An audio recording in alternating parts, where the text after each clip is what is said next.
young people were very involved, and asked to organize their own Aspida clubs. Um, and then there were these guidelines for how these clubs would be organized, but it really gave the youth, the young people, that power to organize. And once they ownership of it, right? They have ownership, and so they feel that this is something that they've done, something that they can be proud of. One of the things that comes up, I think, for today is the question of the importance of these kinds of clubs. And we're going to come back to this question again actually I guess not next week, but the week after that, when we talk about the Young Lords Party. And the importance of these kinds of the importance of social movements, the importance of these kinds of organizations, and how do we get students involved or interested in these kinds of organizations, because these organizations we can see were very successful at the time, and the question of how do we continue to keep students involved. And so I'm curious to hear from some of you,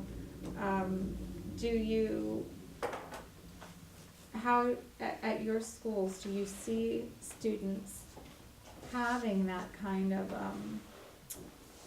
sense of understanding the importance of that, or is that something that you feel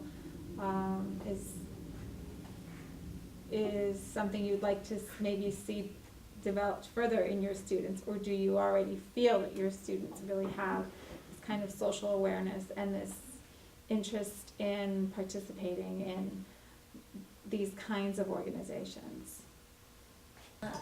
My school, we're middle school, so my students range from 11 to 14.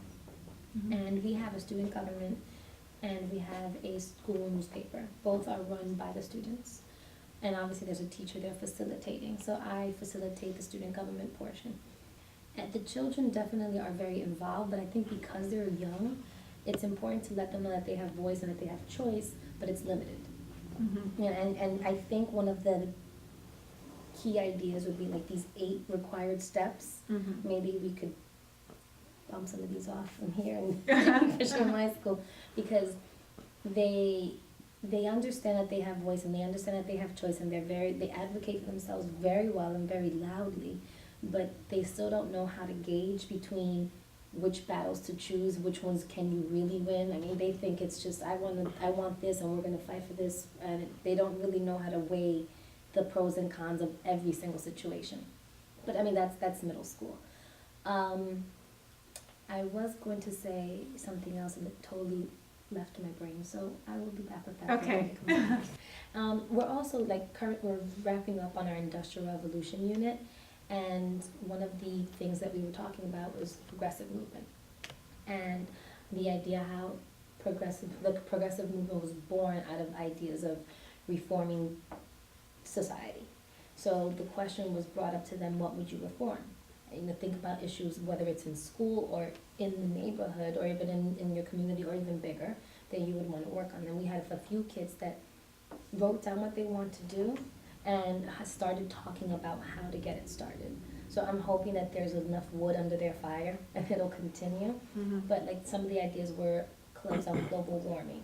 There's another one called the Anti-Gossip Club, because they feel like and this is very prevalent to middle schoolers, the Anti-Gossip Club. And then there was one, the Self-Esteem Booster. Mm-hmm. So it's definitely, and they're all minorities. They're all children of lower financial income homes. So they have a lot to relate to. A lot of their issues are going to be similar. Mm-hmm. So it's nice that they're getting these ideas, and I think now what they need is these guidelines to let them push it forward and bring it into fruition. Mm-hmm. That's great.